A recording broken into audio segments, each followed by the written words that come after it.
Yo, what's the dealio, man? Listen, you already know I got a straight banger for you today, all right?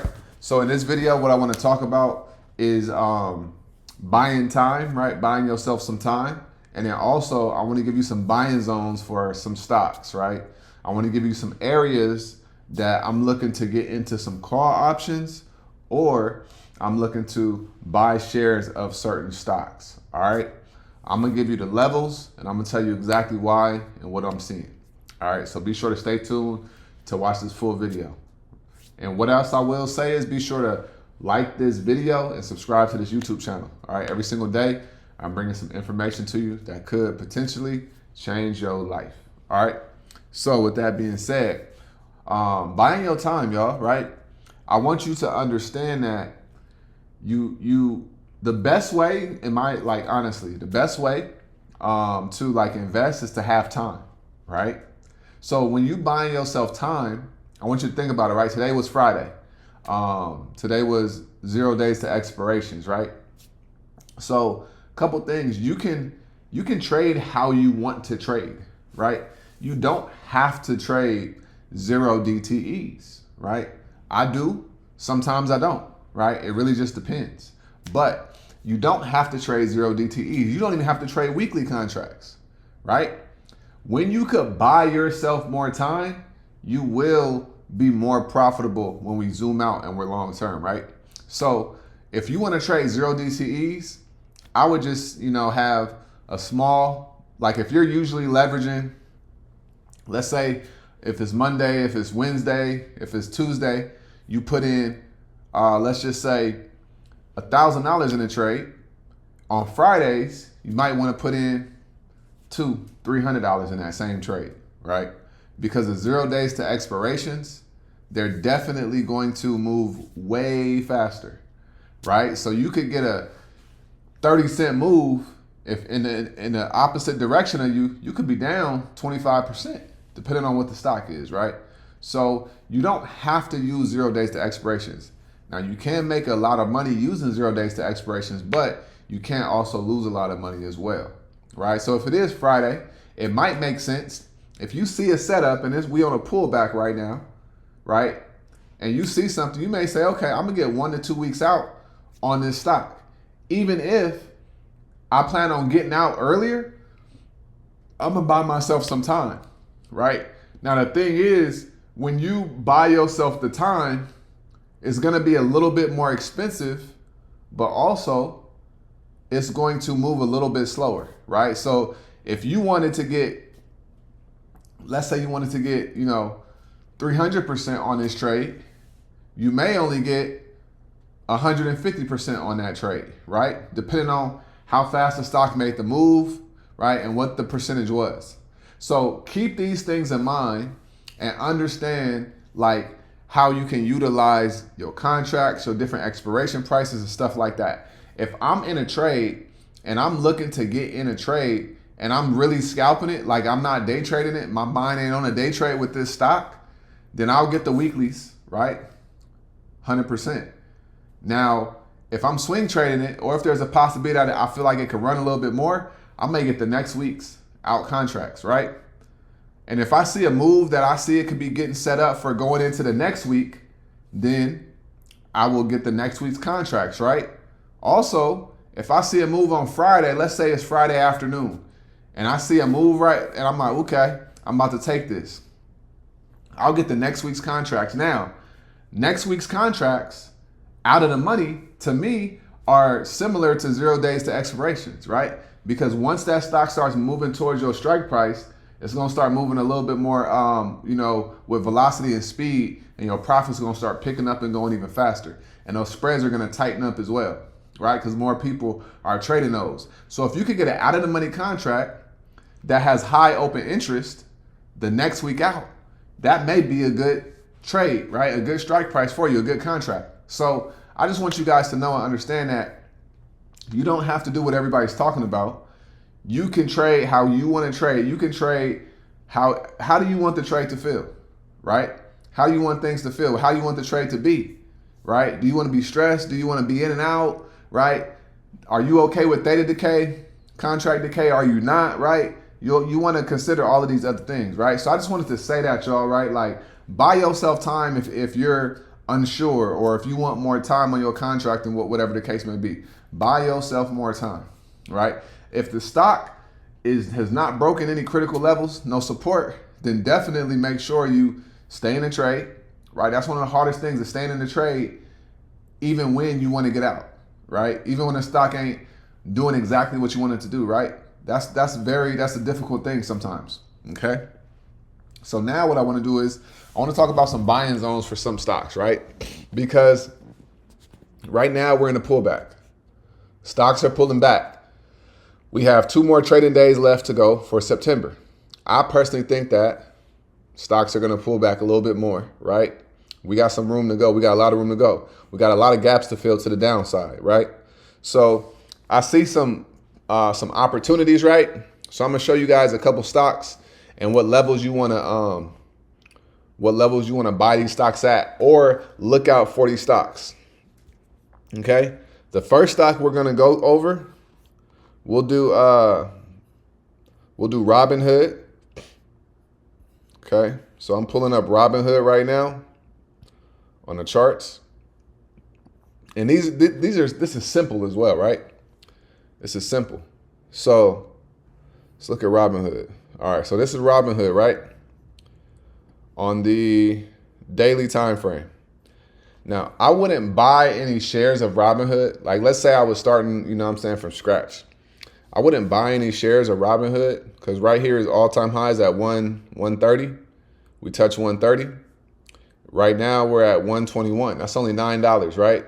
That's $9. That's a little less than 10% down, right? It's like 7% down on the stock. But we got this support level right here at 112. Now, that's a little bit more attractive, right? It's a little bit more attractive. But what about right here? We got a gap to fill right here, okay? And then we got support over here as well. So as close to $100 as you can get is where you want to buy Robinhood, right? If you want to buy Robinhood stock, then wait until we get around this area right here, 109 to 105, right? 109 and 105. Now, if we come any lower than that, that's even better. If we get under 100, that's a gift, right? Robinhood under $100 is definitely a gift. But if we come around here, 105, 109, that's a, $20 drop almost from 120 to 130, right? That's about a $20 drop from 130 to 105. So stock would have been down about what? About 10, 11%, 12% down from all-time highs. That's not bad, right? That's not bad. You can start building out your position, right? If you get into call options somewhere around here and we start to rally going in Q4, right? We start to rally, then we could create new all-time highs by the end of the year, if not sooner. And you could be in a call option from here going into, the end of the year, right? Now, we could come lower, but this would be my buying zone for Robinhood, okay? So this is my buying zone. Anything below 106, right? This is a gap. So if we enter at 109 on a gap with Robinhood, then we could come down to 105. So that's why I say anything below 109 would be my my buying zone for Robinhood, okay? The next stock that I'll say would be Google, right? Same thing, right? We got another gap right here, right? Another gap right here from 224 all the way to 211, right? All-time highs right now, we touched 255, right? And we closed today at 246. So if we can see Google come down at 212, that's a decent price, right? If it could come below 200, that's where I would want to, anything below Google, 200 on Google is beautiful, right? Because we used to have all-time highs right here at 207. That's this green line right here.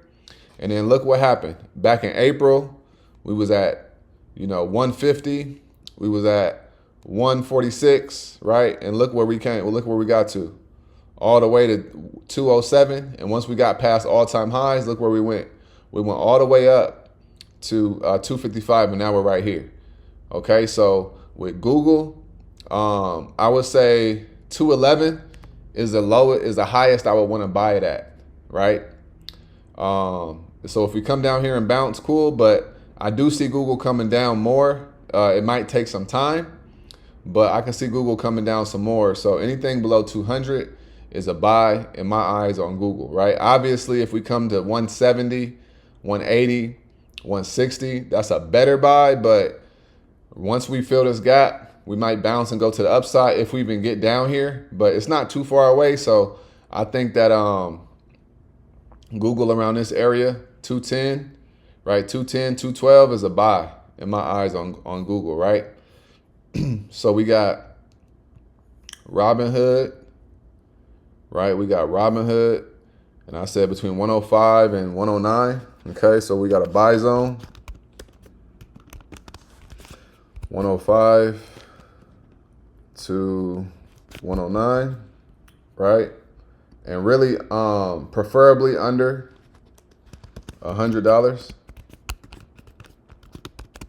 Okay, if you didn't get in at the $40 level, the $50 level, the $70 level, right? Preferably under $100 would be my buy zone for Robinhood. For Google, okay, 212, right? Buy zone for Google is under 212, and then I would say preferably under 200 for Google. All right. Now the next one, we got a giant, right? We got a giant. We got right here. I'm pulling them up. We go into Oracle, right? Now look at Oracle, y'all. Okay. They had a crazy gap up over here, right? So they gapped up, and let's look where they gapped up from so you can understand what's going on. They gapped up from right here at 242, okay? So I'm gonna put 242 right here, okay? This is the price where they gapped up from, 242. Now we have this gap to go all the way down, right? We closed at 283.46, right? On Friday, which is today. Now we could come down to 257, right? And we could come down to 242, right? Now watch this. We also have another gap down here as well that we still haven't filled, right? And that's under $200. That's from 179 to 188, right? But then we got this gap right here. So let's focus on here, right? So I wouldn't really buy into Oracle, even at $300. That's way too high, right? Remember, buy low, sell high, okay? So really, my buying zone for Oracle would really be under 245, right? Buying zone would be under 245, right? And then preferably,